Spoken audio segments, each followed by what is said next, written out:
Assalamualaikum warahmatullahi wabarakatuh. Pada kesempatan kali ini saya akan menjelaskan tugas dari mata kuliah energi surya dengan perihal perencanaan PLTS rumahan. Perkenalkan, nama saya Muhammad Yanuar Ramadan, NPI 14218004. Pada kesempatan kali ini saya akan menjelaskan perihal analisa biaya perencanaan pembuatan pembangkit listrik tenaga surya rumahan. Yang pertama yaitu kita harus mengetahui terlebih dahulu detail jumlah kebutuhan energi listrik rumah, yaitu yang terpasang dalam rumah saya. Ini ada peralatan seperti kulkas, kipas angin, magicom, lampu, setrika, dan televisi. Adapun jumlahnya yaitu sesuai yang ada di rumah saya, data terlampir. Kemudian untuk daya yang terpasang dengan satuan watt, kok bisa 125? Ya, sebab sudah tertera di nameplate atau di spesifikasi bahwa sekian daya atau watt yang terpasang pada peralatan. Kemudian untuk pemakaian dalam sehari estimasinya sekian. Dan untuk konsumsi daya dengan satuan kWh per hari didapat sekian. Nah, misal untuk perhitungan kulkas, nilai 3 kWh per hari dari mana? Yaitu perhitungannya 125 watt. Saya kalikan jumlah kulkas yang ada di rumah yaitu 1. Kemudian saya kalikan pemakaian dalam sehari yaitu 24 jam non-stop. Ketemunya satuan yaitu WH per hari, yaitu 3000 watt hour per hari. Dan saya konversi sebab saya menggunakan satuan kWh per hari dibagi 1000, ketemunya 3 kWh per hari. Kemudian untuk perhitungan lainnya yaitu sama sesuai dengan perhitungan pada kulkas tadi. Ketika semua ini sudah terhitung dan diketahui nilainya, tinggal kita jumlahkan, yaitu ketemu 8 kWh per hari. Kemudian untuk estimasi beban yang terpakai dengan satuan watt, berapa sih watt yang dibutuhkan totalnya dalam rumah saya, yaitu diketahui 871 watt. Dari mana? Dari daya masing-masing peralatan yang ada dengan jumlah yang ada di rumah. Misal kulkas 125 watt dikalikan jumlahnya 1, ketemunya total daya yang terpakai yaitu 125. Dan juga selanjutnya perhitungannya sama, dari watt yang terpakai kita kalikan jumlah yang ada pada peralatan di rumah, ketemunya sekian. Ketika semua sudah dihitung barulah kita jumlah, ketemunya 871 watt. Untuk estimasi hitung pembayaran berdasarkan kWh pemakaian rumah per bulan, yaitu dari watt yang ada di rumah saya yaitu 871 watt, saya kalikan waktunya yaitu estimasi pemakaian dalam sehari 12 jam. Kemudian saya kali 30 hari dalam 1 bulan dibagi 1000. 1000 dari mana? Didapat dari, kita konversikan dari watt hour ke kWh, kita bagi 1000, ketemunya 313,56 dengan satuan kWh per bulan. Kemudian dari jumlah kWh yang ada per bulan yaitu 313,56, kita kalikan harga satuan per kWh yang ada di PLN, yaitu rumah saya menggunakan daya 900 VA, jadi per kWh-nya sekitar 1352. Tinggal kita kalikan dari jumlah kWh per bulannya yaitu 313,56.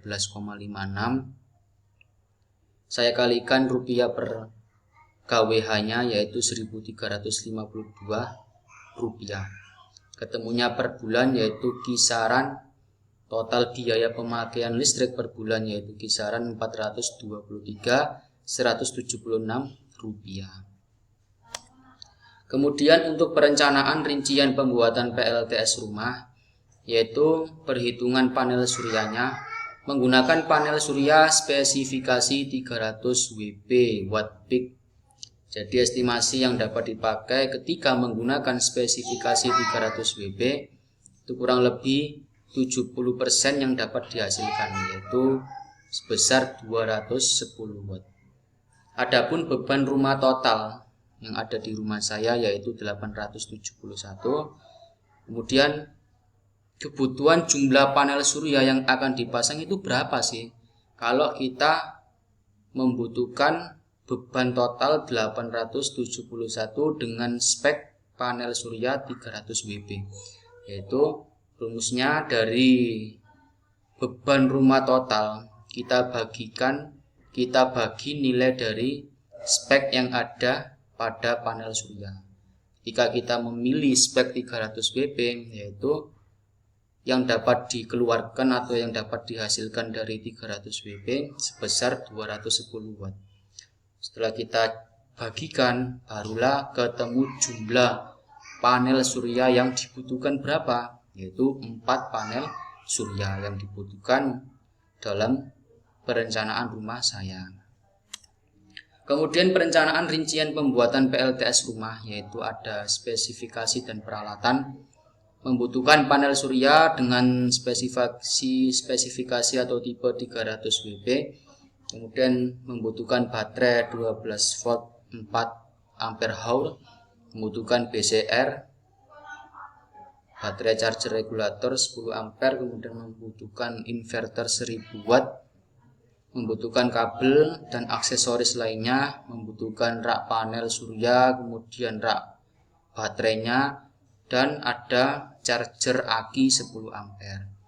Untuk harganya terlampir sekian per unitnya, kita kalikan jumlah per unit yang dibutuhkan, ketemu total harga sekian. Kemudian dijumlah, ketemunya yaitu 19.675.000 rupiah. Kemudian untuk sket PLTS, yaitu sket yang saya gambar seperti ini.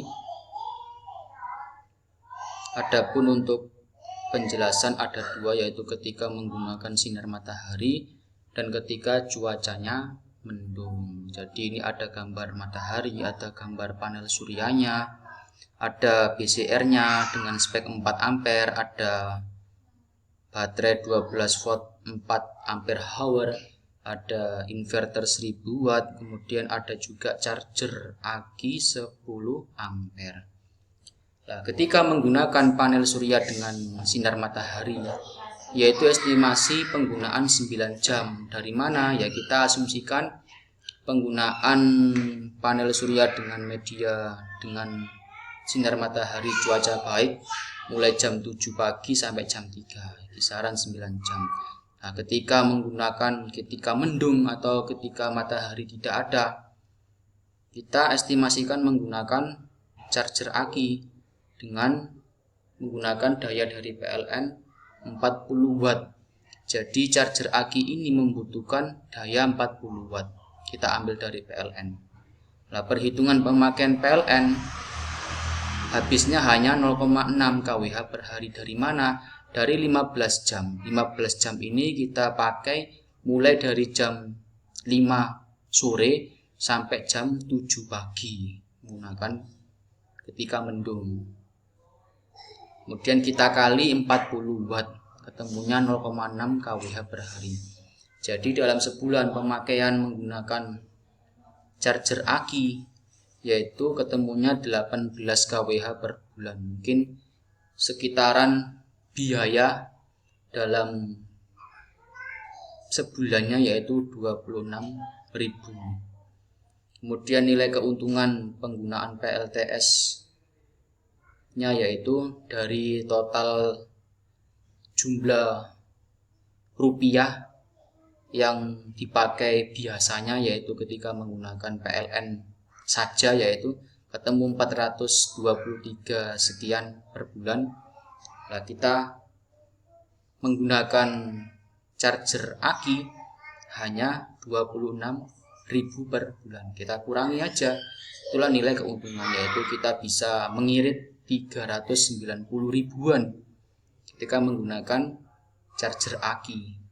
Jadi sistem yang ada pada PLTS ini, ketika dia cuacanya baik, panasnya baik, yaitu dari panel surya menerima matahari, sinar matahari, kemudian kita konversi ke diterima oleh BCR. BCR ini akan menginfokan atau memberikan sinyal mengirim sinyal ke baterai atau menyimpan ke baterai. Dari baterai dikonversikan melewat inverter dari DC ke AC. Kemudian barulah bisa digunakan untuk menghidupkan peralatan yang ada di rumah. Kemudian ketika mendung, fungsi BCR ini akan switching ke charger aki. Jadi ketika mendung tidak dapat sinar matahari, BCR ini akan switching atau lepas dari panel surya, dia ngontak ke charger aki yang 10 ampere tersebut. Nah, dari charger aki itu dikirim atau ditransfer ke baterai 12 volt 4 ampere hour tadi. Kemudian dikonversi ke inverter dari DC menjadi AC, barulah bisa digunakan ke peralatan yang ada di rumah. Kemudian perhitungan perbandingan menggunakan PLTS rumahan sendiri, yaitu dapat dinikmati listrik gratis dalam arti balik modal, yaitu modal investasi kita bagi pemakaian rupiah beban listrik menggunakan PLN per bulannya. Jadi modal investasi tadi sekitaran 19.675.000 rupiah kita bagi dengan pemakaian beban listrik PLN per bulan yang ada di rumah saya tadi sudah dihitung kisaran 423.176 rupiah. Jadi dapat menikmati listrik gratis atau balik modal dari perencanaan atau pembuatan PLTS akan kembali di bulan ke-47. Jadi ketika kita konversikan ke tahun, balik modalnya sekitaran 4 tahun kemudian. Sekian yang bisa saya sampaikan, mungkin banyak kurangnya atau belum bisa difahami, mohon maaf yang sebesar-besarnya. Sekian dari saya, terima kasih. Wassalamualaikum warahmatullahi wabarakatuh.